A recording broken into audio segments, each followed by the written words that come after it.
नमस्कार, बहुत स्वागत है आप सभी का इंडिया डेली पर। मैं हूं आपके साथ स्वप्निल वर्मा। 23 नवंबर को महाराष्ट्र विधानसभा चुनाव के नतीजे घोषित हुए थे। इसके बाद आज पांचवा दिन है और महायुति सरकार में मुख्यमंत्री के नाम पर मंथन चल रहा है। आखिर महाराष्ट्र की सत्ता की कुर्सी का दावेदार कौन होगा, इस पर चिंतन चल रहा है। और आज एक महत्वपूर्ण दिन है। क्यों? क्योंकि आज गृह मंत्री अमित शाह के साथ राजधानी दिल्ली में एक बड़ी बैठक होने वाली है और महायुति सरकार में आखिर कौन मुख्यमंत्री होगा, इस पर लगभग आज हो सकता है कि मुहर लग जाए।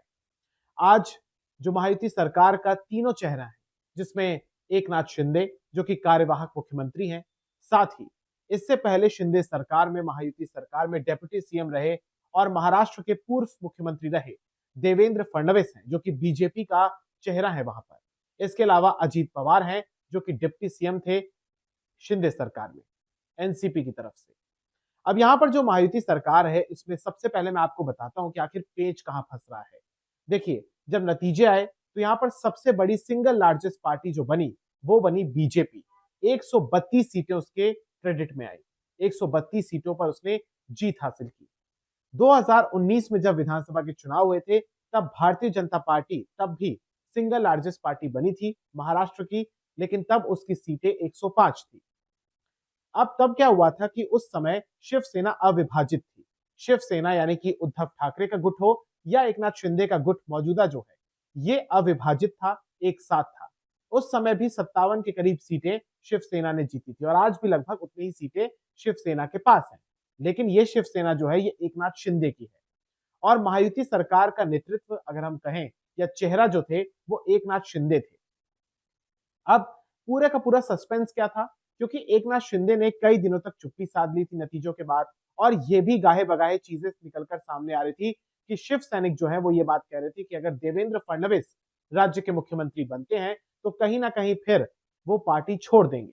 यानी कि एक तरीके से अपनी नाराजगी जता रहे थे अगर देवेंद्र फडणवीस बनते हैं।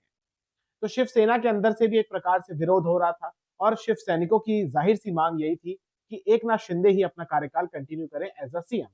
अब इस पर एकनाथ शिंदे जब बुधवार को आते हैं, प्रेस कॉन्फ्रेंस करते हैं, तो उस पर 3 बड़े बयान देते हैं। देखिए, जो उनकी प्रेस कॉन्फ्रेंस हुई, उसमें वो अपना पक्ष, अपना वक्तव्य जब रखते हैं, तो स्पष्ट वक्तव्य रखते हैं, स्पष्ट बात कहते हैं।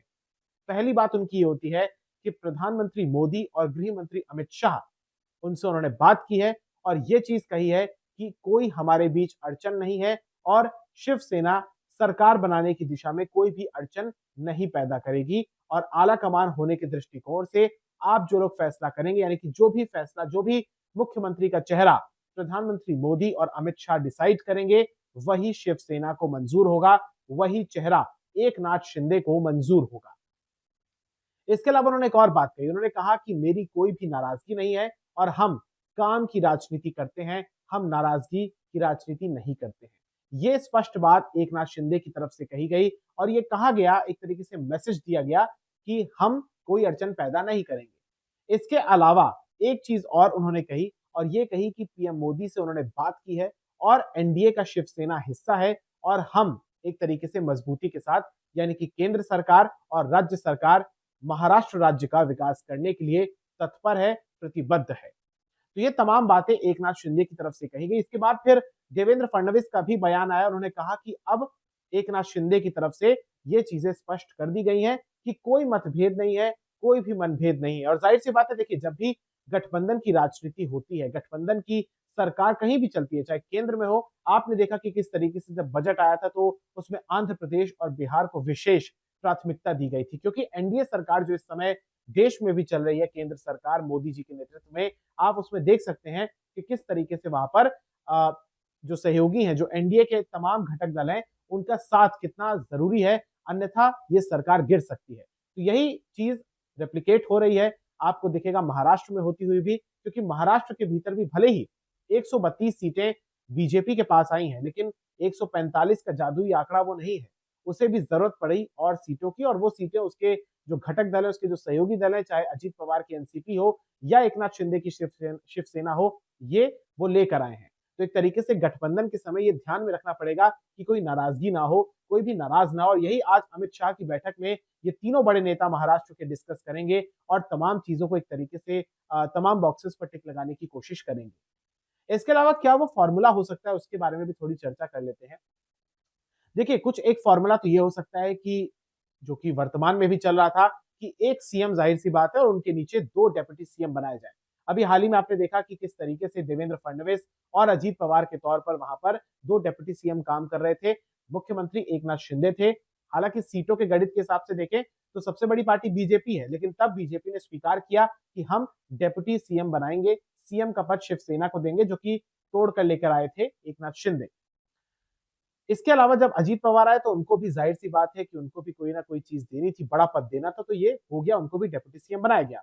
तो एक फॉर्मूला यही हो सकता है कि एक सीएम और उनके नीचे 2 डेप्यूटी सीएम हो जाएं। सीएम यहाँ पर बीजेपी के हो जाएं। बीजेपी की तरफ से, क्योंकि ये बात कह दी गई है एकनाथ शिंदे की तरफ से कि हमें बीजेपी का सीएम मंजूर है, तो यहाँ पर ऐसी संभावना है कि बीजेपी का सीएम यानी कि देवेंद्र फडणवीस का नाम जो सबसे आगे चल रहा है हर तरफ, हो सकता है कि वो मुख्यमंत्री बन जाए। लेकिन देवेंद्र फडणवीस के साथ भी एक दिक्कत है। वो समस्या ये है कि एक तो पार्टी के अंदर उनका अंतर्विरोध है। इसके अलावा एक तरीके से आप कह सकते हैं कि कई और नाम भी चल रहे हैं। कई और नाम भी ऐसे हैं जो कि पटल पर चल रहे हैं, जिसमें कई सारे नाम हैं। तो हो सकता है कि अगर बीजेपी चाहे तो देवेंद्र फडणवीस की जगह किसी और को मुख्यमंत्री बना दे, ऐसा भी संभव है। इसमें सीआर पाटिल का नाम चल रहा है, जो कि वर्तमान में जल शक्ति मंत्री हैं। इसमें आशीष जी का नाम चल रहा है, उनका नाम भी एक तरीके से फ्लोर पर है। इसमें और भी कई अन्य नाम हैं। तो एक तरीके से आप कह सकते हैं कि इसमें विनोद तावड़े का नाम भी चल रहा है। तो ये तमाम नाम है जो फहरिस्त में है। अब कौन बनता है, बीजेपी किसको बनाती है, देखने वाली बात होगी। इसके अलावा एक फॉर्मूला ये हो सकता है जो कि लगभग राजनीति में कुछ भी हो सकता है, लेकिन एकनाथ शिंदे के लिए बड़ा दुखद पल होगा कि क्या वो स्वीकार करेंगे कि वो डेप्यूटी सीएम बने सीएम बनने के बाद। क्योंकि अगर सीएम उनके बनते हैं तो डेप्यूटी सीएम जाहिर सी बात है शिवसेना और अजीत पवार के एनसीपी के ही बनेंगे। तो अगर ऐसा होता है तो ये भी देखने वाली बात होगी। हालांकि ऐसा भी कहा जा रहा है कि केंद्र की राजनीति में आगे आपको एकनाथ शिंदे की भूमिका दिखाई दे सकती है। हालांकि ये सब भविष्य के गर्भ में छिपा हुआ है। तो ये वो तमाम चीजें अटकलें हैं जो कि हो सकता है, संभावनाओं का खेल है। राजनीति कभी भी कुछ भी हो सकता है, लेकिन बीजेपी को ये भी ध्यान रखना पड़ेगा कि उसके पास जो लोकसभा में सांसद है, जो घटक दल एनडीए में, उसमें शिवसेना भी शामिल है और 7 एमपी उनके भी हैं। तो नाराज किसी को ना करें, क्योंकि सरकार ऑलरेडी गठबंधन की चल रही है। ऐसे में अगर कोई घटक दल नाराज होता है तो फिर दिक्कत पैदा होती है। हालांकि खबर यह भी आ रही है सूत्रों के हवाले से कि बीजेपी ने सफलता तो प्राप्त कर ली है और एकनाथ शिंदे की जो शिवसेना है वो 3 मंत्रालयों पर सहमत हो रही है, जिसमें जल शक्ति मंत्रालय हो सकता है, जिसमें पीडब्ल्यूडी विभाग हो सकता है, जिसमें और भी कुछ विभाग जो महत्वपूर्ण विभाग हैं, 3 से 4 ऐसे विभाग मांग सकती है शिंदे सरकार, ताकि एक तरीके से सरकार में उनकी भी पकड़ रहे। और ये देखना महत्वपूर्ण होगा कि आखिर क्या कुछ आगे महाराष्ट्र की राजनीति में आज स्पष्ट हो जाता है। क्या आज मुहर लगती है, ये भी देखने वाली बात होगी, क्योंकि महाराष्ट्र राज्य देश का एक अर्थव्यवस्था के नाम पर, उसके आधार पर अगर देखें तो नंबर 1 राज्य है और बेहद महत्वपूर्ण है कि मुंबई में कौन बैठेगा और वहां से पूरे महाराष्ट्र को गवर्न करेगा, महाराष्ट्र पर अपनी सरकार चलाएगा और वहां के लोगों के हित में काम करेगा। फिलहाल आज की इस पूरी अपडेट पर हमारी नजर रहेगी। इजाजत दीजिए, बहुत बहुत शुक्रिया, धन्यवाद।